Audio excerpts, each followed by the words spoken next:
Guys! Nga pala sa inyo ang buhay namin dito, magkakapatid at ang aking pinsan.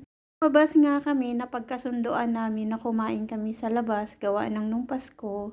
Puro kami may mga trabaho. So ngayon December 26 ay lumabas kami at napagsunduan nga namin dahil kakain kami dito sa Donald.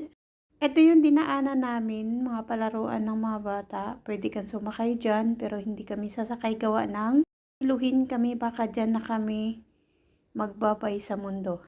Ito na nga, nandito nga kami sa aming McDonald.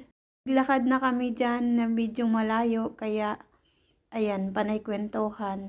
Yung kapatid ko nga ay si Cheryl at si Shana. Siyempre yung pinsan ko ay si Alice. So, we're going to McDonald's.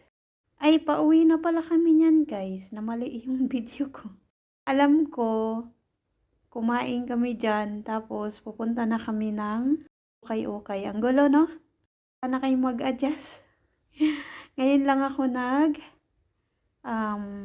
tawag nito, voice over. Ang hirap pala mag-voice over, no? Uubusan ka ng sasabihin. Nga yung view na kinainan namin, ang likod niyan is McDonald's. Parang ito na nga yung McDonald's. Na yung pauwi namin ng lakad. Mahirap mag-edit, guys, kaya intindihin mo na lang. Ito na nga, kakain na kami dyan. Pabalik na ako dun sa aming lamisa. Kinunan ko lang yung picture kasi ng video yung caterpillar. Ito na, kumain na kami.